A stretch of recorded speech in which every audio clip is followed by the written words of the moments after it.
mesdames et messieurs les promoteurs immobiliers du Sénégal, mesdames et messieurs les dirigeants de coopératives, chers invités en vos rangs, qualité, titres et grades.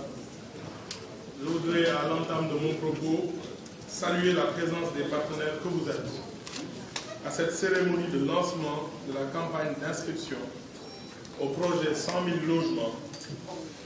Quels que soient nos statuts et nos rôles, c'est ensemble que nous réussirons dans la mise en œuvre des politiques publiques. Depuis 2012, les avancées sociales, l'élévation en dignité des couches vulnérables, la lutte contre les inégalités constituent le marqueur de l'action du président de la République. Entre son arrivée à la tête du pays et sa réélection, il s'est attaché à restructurer l'économie, à redresser nos finances publiques et à engager des investissements productifs à travers des politiques inédites d'inclusion sociale et d'équité territoriale. La CMU, les bourses familiales, le PUDC, Promoville entre autres, ont permis de valoriser le capital humain et le potentiel de nos terroirs. Cette stratégie de rattrapage s'explique par le fait que nous n'avions pas assez de routes, pas une production énergétique suffisante, pas assez d'écoles, pas assez de logements. Ainsi, pour ce quinquennat, l'action du président de la République s'inscrit dans l'accélération de ces politiques. Il s'agit de favoriser le bien-être collectif par une meilleure qualité dans la fourniture d'énergie, de meilleures routes, une meilleure planification écologique, une plus grande salubrité, des logements décents et accessibles. La tenue du Conseil présidentiel sur le logement en janvier 2020 permettra de montrer une nouvelle fois l'importance que le chef de l'État accorde à cette question. Mesdames et messieurs, devenir propriétaire de son logement, puis le léguer à sa famille ne doit plus être un horizon inatteignable pour la majeure partie de nos compatriotes. Donner aux Sénégalais, quel que soit leur statut social, une meilleure qualité de vie dans la santé, dans l'éducation, dans la mobilité, dans le travail, dans l'environnement, bref, dans tous les secteurs, voilà l'ambition qui nous anime pour permettre à chacun de mieux vivre. Le mieux vivre n'est pas un droit réservé à des privilégiés.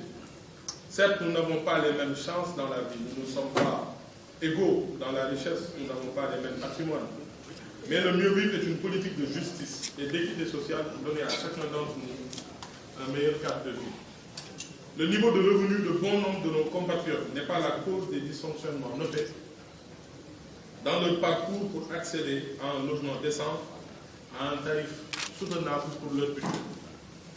La cause réelle, à mon avis, se trouve dans l'insuffisante volonté politique exprimée dans les décennies écoulées sur ces sujets d'intérêt national. Il était dès lors nécessaire d'avoir le courage de remettre en question notre politique de logement. Bon nombre de Sénégalais s'indignent du fait que 60 ans après l'indépendance, nous n'ayons pas été capables de bâtir une politique de logement qui réponde aux aspirations de nos classes moyennes ou de nos classes vulnérables. Par les politiques que nous menons, nous entendons soulager nos compatriotes qui exercent les métiers les plus durs, les plus pénibles, payent des loyers tout au long de leur vie, sans jamais entrevoir la possibilité de devenir propriétaire. C'est dans cette optique qu'a été initié le programme Zéro Bidonville, destiné à éradiquer les habitations spontanées dans notre pays et promouvoir un habitat social décent pour les couches sociales les plus faibles, avec la construction de 100 000 logements dans les 5 prochaines années.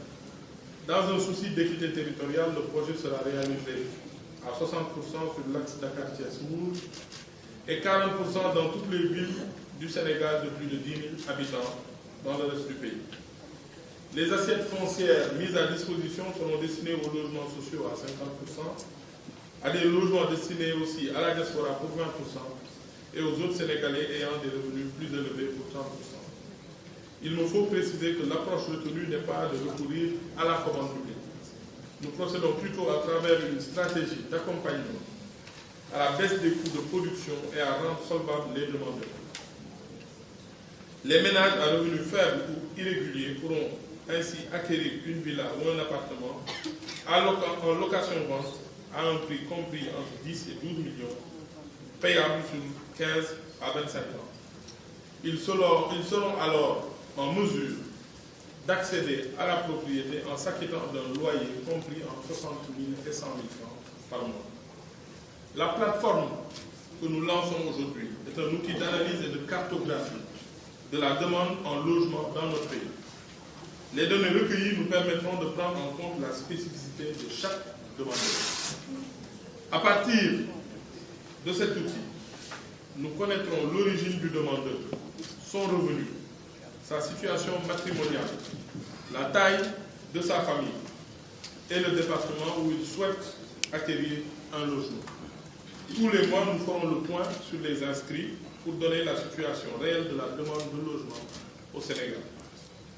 C'est à ce niveau d'exigence, à ce niveau de transparence que le chef de l'État nous appelle pour faire la différence, afin de plus et mieux servir nos compatriotes. Le logement abordable est une question de justice sociale. Conformément aux instructions du président Macky Sall, dans ce processus, notre démarche ne souffrira d'aucune approche partisane. Cette plateforme offre donc à nos concitoyens un cadre non contraignant, leur permettant de s'inscrire en ligne pour postuler à un logement sans avoir à se déplacer. Pour ceux qui n'ont pas accès à Internet, des formulaires seront disponibles à cet effet dans toutes les préfectures et sous-préfectures du Sénégal, ainsi que dans les services régionaux et départementaux de l'urbanisme. Aussi, nous prévoyons de mettre en place des équipes itinérantes qui vont parcourir le Sénégal, mais surtout les centres artisanaux, les marchés, pour aller à la rencontre de notre cible. Ce sont les personnes à revenus modestes et qui sont dans le secteur informel. Le Salon Sén'Habitat prévu les 10 et 11 janvier 2020 constituera aussi un espace de rencontre avec les populations et les acteurs de l'immobilier autour de cette notion d'habitat à la portée de tous. Je puis vous réitérer mon engagement total à réaliser cet objectif dont on peut déjà entrevoir l'étendue des externalités positives pour notre pays au plan social et économique. Car 100 000 logements, c'est aussi beaucoup d'opportunités. Ce sont 7 millions de mètres carrés de carreaux à fabriquer chez nous. Ce sont 7 millions de mètres carrés de tuiles à fabriquer chez nous au Sénégal. Comme je le dis souvent, c'est aussi 600 000 portes et 400 000 fenêtres à fabriquer chez nous. 200 000 kits sanitaires à fabriquer ici, chez nous au Sénégal. Mais encore et surtout, c'est une opportunité de 1 million d'emplois pour les jeunes Sénégalais dans les 5 prochaines années à venir. Je lance donc un appel solennel à tous les professionnels du secteur ainsi qu'aux investisseurs. Venez nous rejoindre dans cette dynamique porteuse de croissance inclusive. Et ensemble, main dans la main, construisons des toits aujourd'hui, havre de sérénité pour les plus vulnérables d'entre nous. Et demain, valeur refuge pour les générations qui viendront. Je vous remercie de votre attention.